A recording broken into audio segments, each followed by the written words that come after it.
Hello, young ones. Gather around and let me tell you a story from the beautiful East African coast, where coconut-fringed beaches and stunning sandy shores stretch as far as the eye can see. There once was a clever vervet monkey named Tumbili, who lived in a huge mangrove tree by the sea. And in the deep waters of the Indian Ocean lived a friendly shark named Kipapa. Tumbili and Kipapa had been best friends for many years.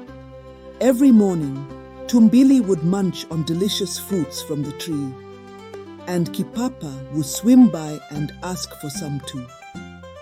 Tumbili always shared his fruits with Kipapa, and they became the best of friends. One sunny day, Kipapa said, "Tumbili, you have been so kind to me. I want to take you to my home under the sea so I can repay your kindness." "How can I go with you?" asked Tumbili. "I can't swim or breathe underwater like you." "Don't worry," said Kipapa. "I will carry you safely on my back and you won't get wet at all." "All right, let's go." Tumbili agreed, excited for the adventure. So off they went, with Tumbili riding comfortably on Kipapa's back. But after a while, Kipapa stopped and said, "Tumbili, I need to tell you something. Our water king is very sick, and the only thing that can cure him is a monkey's heart." "Oh no." Tumbili was very clever and quickly thought of a plan. He pretended to be shocked and said, "Oh no, Kipapa, why didn't you tell me this before we left?" "I didn't bring my heart with me." "What do you mean?" asked Kipapa, puzzled. "Well," said Tumbili, "we monkeys leave our hearts in the trees when we go out. I can't believe you didn't know that.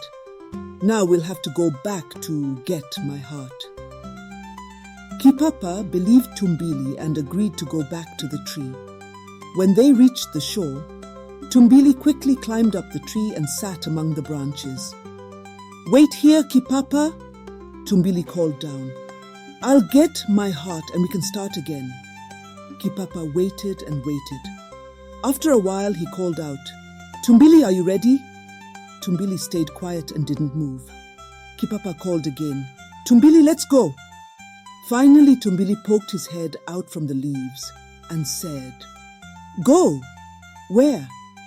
"To my home under the sea, of course," replied Kipapa. "Are you crazy?" Tumbili laughed. "Do you think I would go with you now that I know you want to take my heart?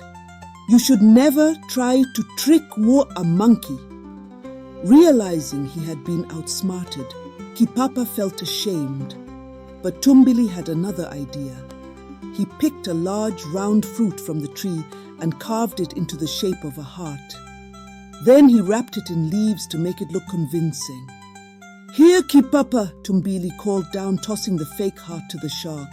"Take this heart to your water king and tell him it's from me." Kipapa caught the fake heart and swam back to his home under the sea. He presented it to the water king, who was very eager to receive it. But when the water king took a bite, he discovered the truth. "This is not a monkey's heart. It's a fruit," the water king exclaimed, spitting it out. "You have been tricked, Kipapa."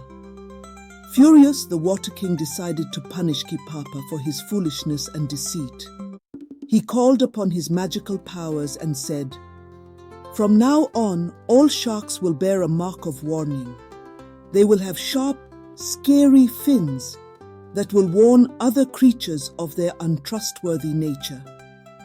Instantly, sharp fins appeared on Kipapa's back, making him look fierce and unapproachable. Kipapa returned to Tumbili's tree, feeling ashamed and humiliated. Here we are at the end of our story. Tumbili, the clever vervet monkey, had outsmarted Kipapa, the shark, and taught all the other monkeys a valuable lesson about being cautious and clever. From that day on, every time the monkeys saw the sharp fin of a shark in the distance, they remembered the story of Tumbili and Kipapa